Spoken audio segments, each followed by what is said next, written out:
ഇത് നമ്മുടെ മരുഭൂമിയിൽ കാണുന്ന കാക്ടസ് എന്ന് പറയും. നമ്മുടെ നാട്ടിൽ എന്തൊക്കെ പറയാ? കള്ളി കുഴിച്ചെടി. കണ്ണ് തട്ടുന്ന ചട്ടിയിലോ അല്ലെങ്കിൽ വെള്ളത്തിലിടാൻ പാടില്ല.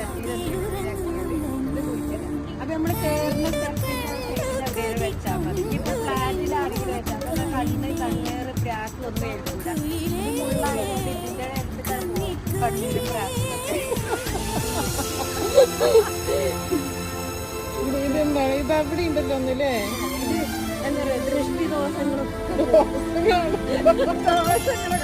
പല്ല് പൊട്ടിക്കാത്തവങ്ങള്. അപ്പൊ ഇന്ന് ആ പറയുന്ന ഇതിന്റെ കൂടെ ഇങ്ങനെ പോവാം. ദൃഷ്ടിദോഷങ്ങള്, നമ്മള് നെഗറ്റീവ് എനർജി, നമ്മളിപ്പോ ഒരാളിങ്ങനെ പ്രാകുമ്പോ ഇതിന്റെ ഉള്ളിലാണ് ആ പ്രാക്കൊക്കെ ഏൽക്കാം. എന്നിട്ട് ആ മുള്ളുകൾ വലിച്ചെടുത്തിട്ട് പ്രാക്ക് ചെടി കഴിക്കൂല, ഇല്ല. ഈ